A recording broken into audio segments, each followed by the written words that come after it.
Is this perhaps your last incarnation on this beautiful planet Earth? Let's take a look. Now, why am I asking this question? Well, with all the turmoil in the world at the moment, and so much to do about endings, and there's a great sense of frustration because what worked in the past no longer seems to work, and nothing can be counted on. So already there's a break in how things always have been done, and the accepted way of the world, which was get good education, get a job, have kids, have enough retirement, have a house, all that nice stuff. But there's not really much of that happening now. It's becoming more difficult. So people are left, firstly, puzzled and distressed by this change. And you might be wondering, well, what is my purpose here? What is my purpose here at all if it's not that? So there's a great awakening from the default way that we've always done things, which was deeply in the illusion. So that illusion is shattering. Now the question is, witnessing this shattering of the illusion is not completely shattered because you still think you're a human being in the world, right? But it can raise the question of, well, what am I doing here? What's next?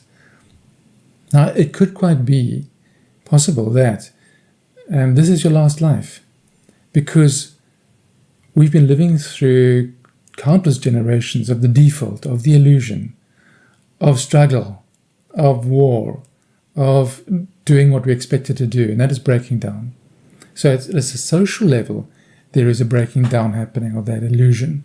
But that social will continues. But you as an individual, as a being, is this your last time? So if you're still watching this, maybe you're a candidate for it because you're obviously interested in the subject. Maybe you thought about it. It begins with, what the hell am I doing here? Is there anything for me here? Okay, so if you're one of those, let's carry on. Firstly, to know about the last incarnation, we sometimes think is not us, although we feel drawn to it.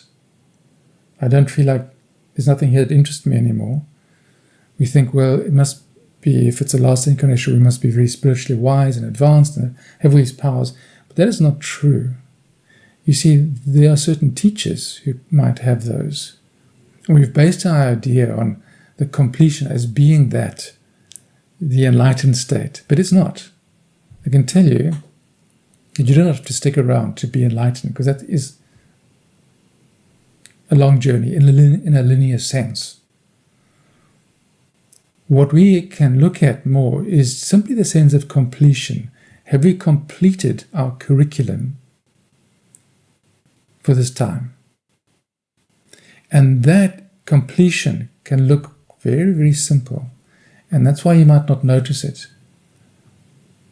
It can look like anything that's completing, like the end of a party. It's a bit of a come down. It's a bit sober. It's like sober reality. It's the longing for simplicity. It's the wondering, do I really have anything to accomplish here? Combined with the curious sense that I've come here with a mission. So do you feel that you have like a mission to improve the world, change the world, do something, and yet that is being frustrated at every turn? Well, that is one of the signs of later life, because the ego mind still has its agenda, and then the spiritual mind also wants it, but what it wants is very subtle. It wants completion. They can be confused as, I want to do something, I want to be a teacher, I want to have students, but that's only our mind interpreting it like that. Really what we want is completion. So when I said completion of the curriculum is actually huge. And if you believe in past lives, which I presume we do now, seeing as we're talking about it, the curriculum began with the first karma, and it ends when we have completed that story that we set out to tell. Now, the past Earth history gives you a clue. It's a lot of war, huge duality, striving. So the completion is when you realize that you've been all of these things. When you can see victims and you feel compassion. You can see the perpetrator and feel compassion. That might take a little bit of work. But in reality, we've been all of them. So the last lifetimes is really where you complete and you bring everything together, almost like the ending of a book. And then it becomes quite hard to get too involved in the world. You might be called to and think you've got to do something, but really you don't. You really just work on integration. Integration means bringing in everything into this one space of your being, the victim and the perpetrator. So if you find yourself over-identifying with either, that can be a little clue for you to withdraw attention into your being, into presence. So if you're seeing victims everywhere, it's a little bit of your shadow that you're projecting. Just know, I've been a victim, I am a victim now. Recognize it and bring it home. Then you can balance it with, I've also been the perpetrator. Even if you can't remember it, if it's your last life, you will have been everything. That's really the mark of the last life. You've been every aspect of the duality. You might not be fully enlightened, but you've created a huge work, which is huge. Forget about enlightenment, in fact. If you can integrate the light and dark like this, that's a massive achievement. And not many people do it. Look at the world now. It's drowning in duality.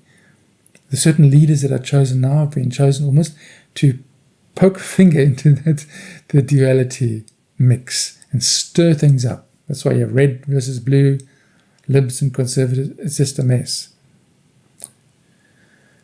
If you're really at the end and feel it in your soul that this could be the end, what you want to do is work on integrating those both, so you can take action in the world, but it comes more from peace. And then the boredom, another disguise is the sense of boredom and frustration. And maybe you're quite hard on yourself because of the failure. So you've probably come in with many talents, intelligence, a lot of promise. People thought you'd go far, but for some reason it hasn't happened. That is a sign of the last life, because nothing more is important. There's nothing more for you to do. There's literally nothing here for you. Just take that in a bit and see how it lands. There's nothing more for you here. It's done. Does that feel horrendous? Or does that meet with, there's a truth here. There's nothing more for me here. If you feel there's nothing more for you, then your task then is to go further into integration and being and make this your last life, as to the degree to which you can. It might not be, who knows. But if you feel, oh no, there's stuff I want to do, I need to be a better mother, father, I need to be better at business, I need to be better at.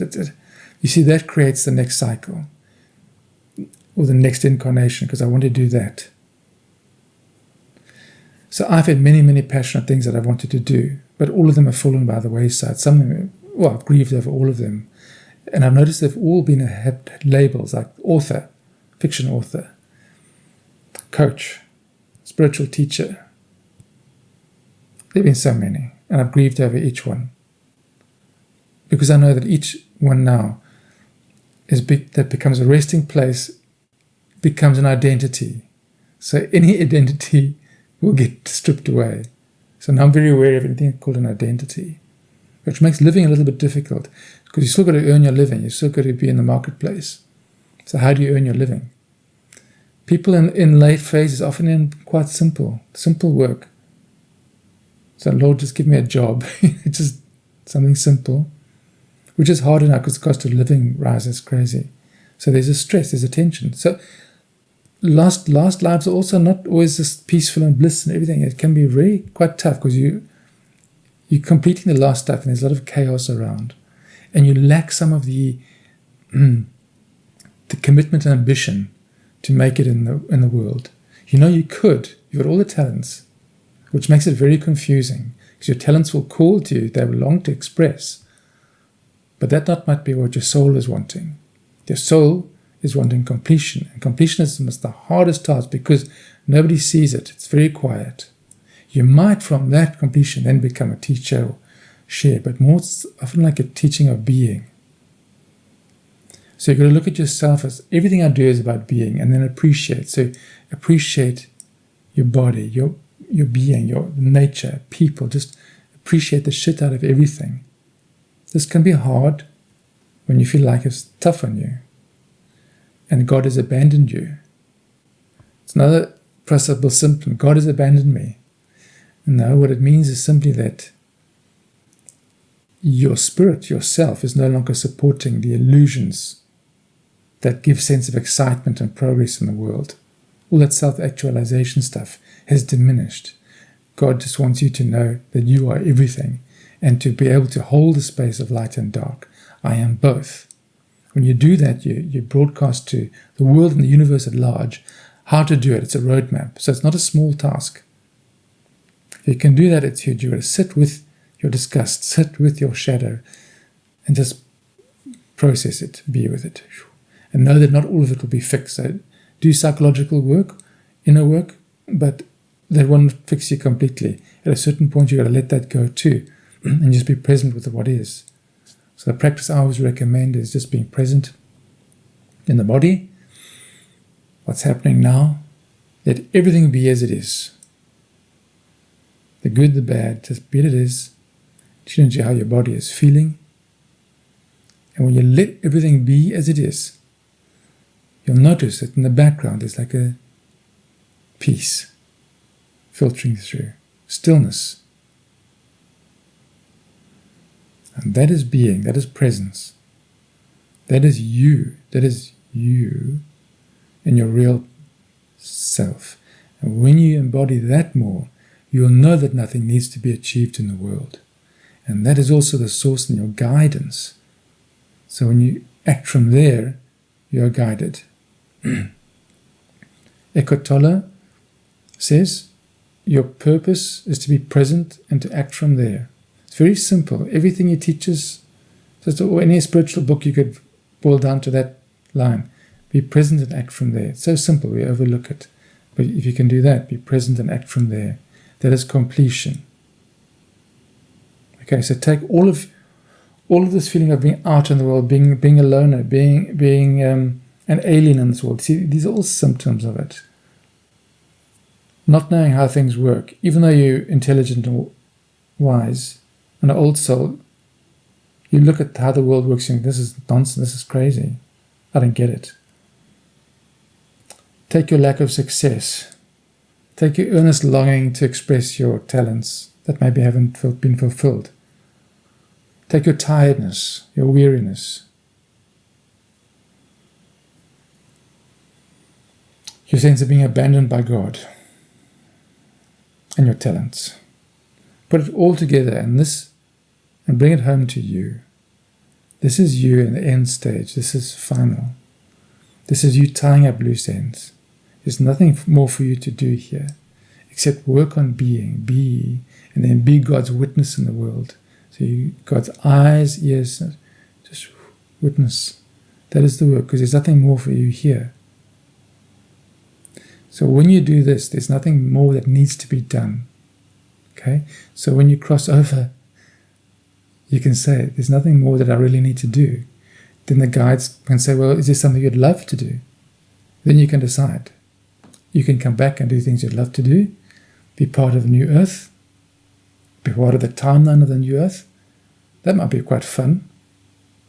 Or you go somewhere completely different. Who knows? But this is the last of the compulsory lifetimes, if you make it so. If it is for you, and if you make it so, and if you agree for it to be so, and if you do the work of completion, while still loving the world and being in the world, and letting things go. So it's the last thing I'll say as a reframe. Instead of thinking about it as the last life, think about it in terms of what is ending that I can let go of? What is finished that I no longer need to chase after? Can I let everything be as it is? When you can do that, you're free.